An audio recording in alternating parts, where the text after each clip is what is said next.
just a perfect situation.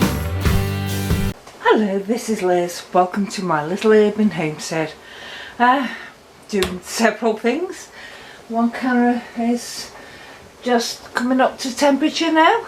And I'm going to can some butternut squash.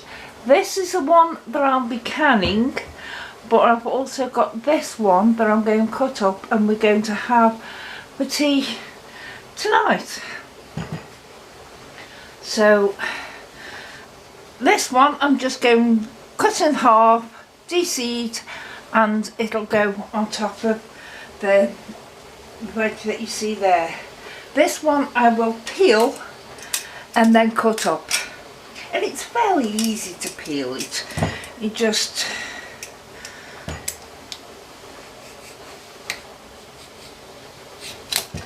pull it down. It's tough, it's thick, but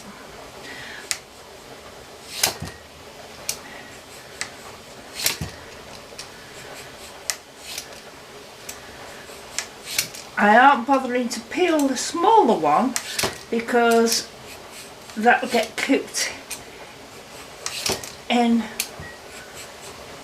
with the veg.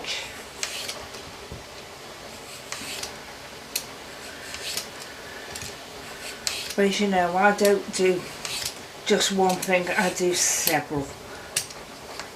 See, you can see it is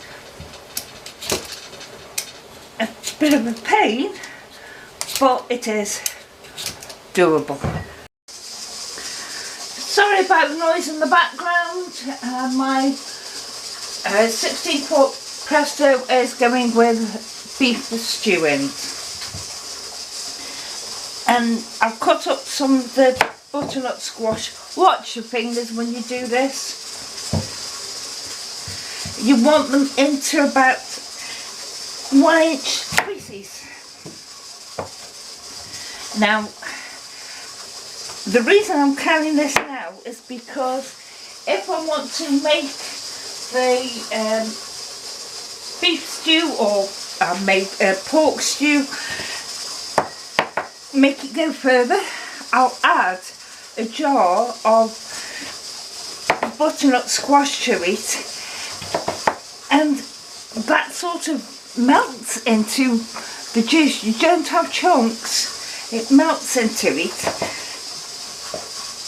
and makes the gravy in it thicker, more like a stew, so you don't need to add as much flour.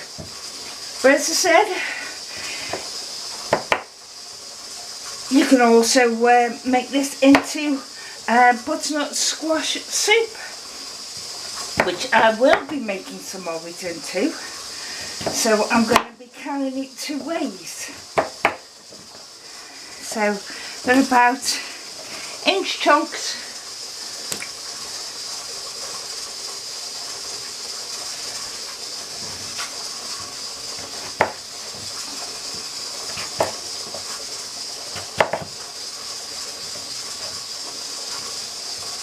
Well, not quite an inch. A bit smaller. Never mind. Up there.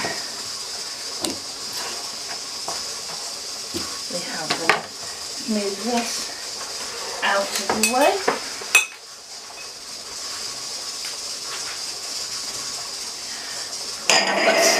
I've got several jars sorted out here, wide mouth and not regular mouth. Just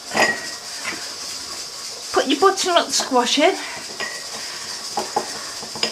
pack it down. You want to leave about 1 inch headspace.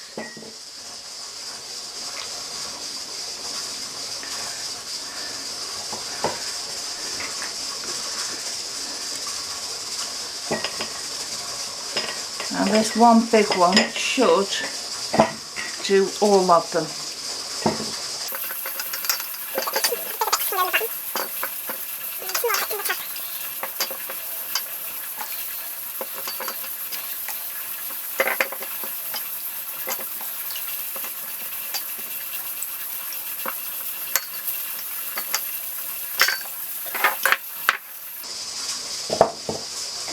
looks like it's only going to do me 6 jars, which is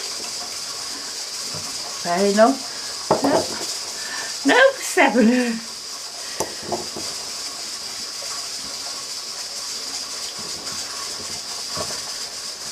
Nearly, not quite. Oh, we'll see how we go with these. Get the implement out that you use to debubble. I'm raw packing these with cold water. So it's just topping up to about a head space, an inch head space. I did say I was going to do these different ways, didn't I?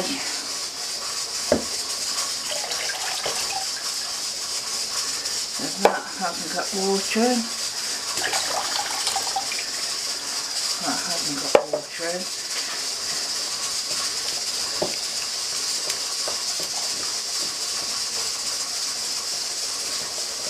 And a little bit fits down there. Check headspace, which is fine. I've done a debubble, but do another one, and that one's fine. Then we'll get the next one that looks a bit on the high side.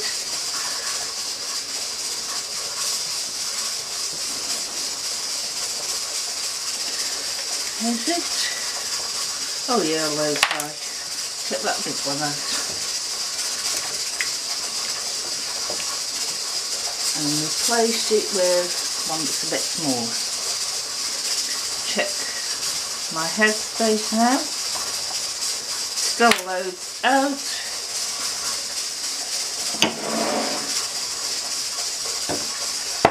And now check again, and that's right. So just check, make sure that they're all sitting down under the water.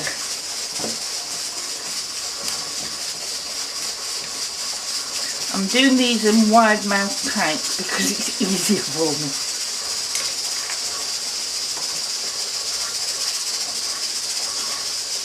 Just a touch high.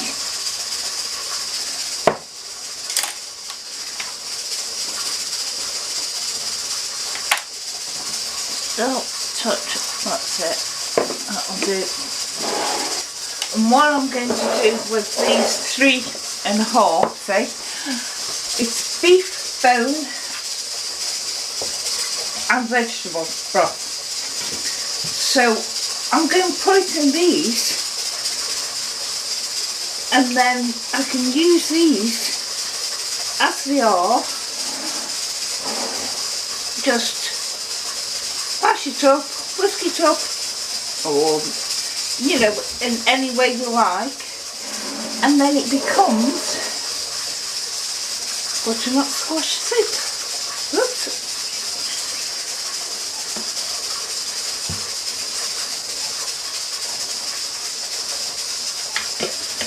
So we'll debubble and check the headspace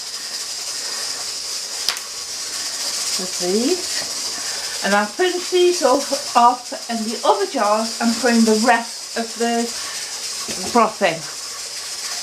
I've got some pigtail white vinegar, and I'm wiping down the rim of all of the jars. I've already done the broth ones.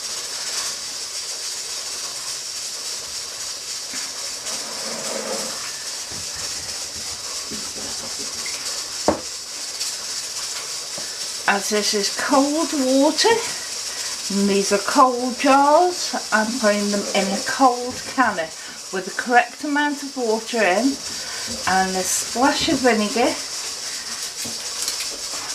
And Mason's going nuts here.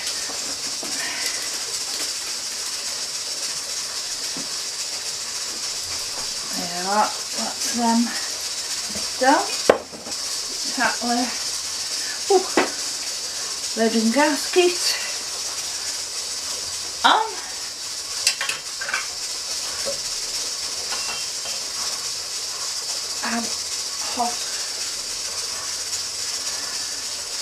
another one on. As you know, I am a fair tendency of working in twos anyway. So there's the first two for going in the counter, and I'll pull the counter up now. I have 6 wide-mouthed pumpkins in the bottom, and I have 1 wide-mouthed in the top and 5 of the stock. I am doing the checks now, as I normally do, that the overpressure plug goes up and down easily. I can see through the vent and blow through to it as well. I have the correct amount of water in, and I think I put a bit of vinegar in it. Probably didn't. So there's a bit of vinegar as well, although it rusts me rings. What we do, same as with the smaller canner, is line the 2 arrows up on the handle and on the lid, press down slightly and turn. And I'll slowly bring this up to temperature. When it's up to temperature, this overpressure plug will come up and I will be venting a steady stream of steam out of here. I then put my timer on it and let it go for 10 minutes venting, at which time I put the jiggler weight on.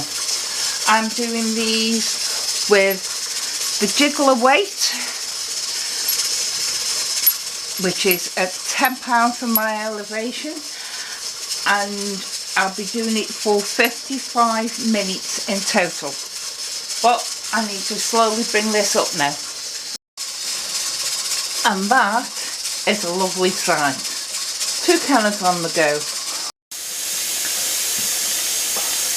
My other canner finished, so I've moved this one over, and this is the 23 quarts enlarging.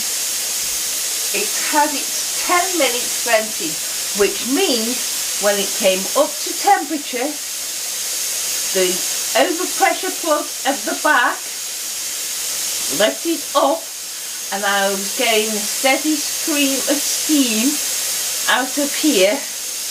I give it 10 minutes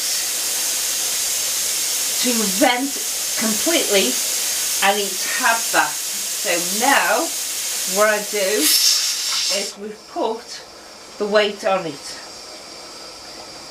and let it slowly, ignore the dial. When you're using a jiggler, a weighted pressure gauge, you don't need to check the dial. But obviously you can't take it off because that'll leave a hole in the middle and you won't get pressure then. But ignore the dial.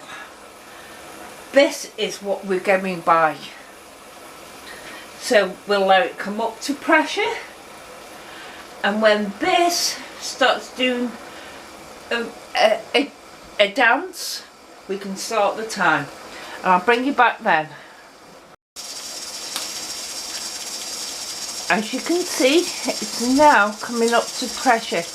It's just started jiggling. So I can lower my heat. You can see it's now jiggling nicely, and you want to keep it at that nice little shimmy dance. So put your timer on for 55 minutes, keeping that going like it is. I find it hypnotic to watch, so I do spend more time watching it jiggle around. Okay, I thought I'd just share that with you. The counter has now had its processing time, 55 minutes. So I've turned the heat off, and you can see that more or less straight away this jiggler weighted pressure gauge stops jiggling. But the overpressure plug at the back here is still up. Just leave it alone, half an hour, 3/4 of an hour, and you will hear that overpressure plug drop.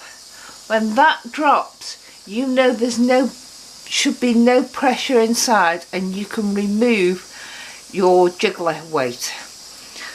But do nothing with it until it's at that stage. When this drops, you can take your jiggler weight off, give it a couple of more minutes, and then take it off, making sure it's away from you so all the steam does not go in your face, it goes up the wall. And then I'll show you cracking my tattle lids down. I have already taken the top layer out of the broth and the one butternut squash. I'll do the other one now, the bottom layer. With these being tattlers,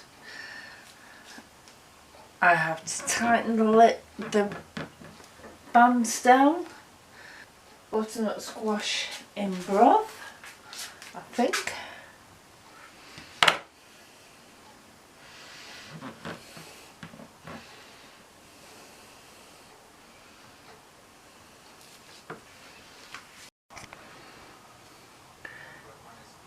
These are the ones in water and they're bubbling away. That one is in the broth. So now I'll pull you back out. Today's canning.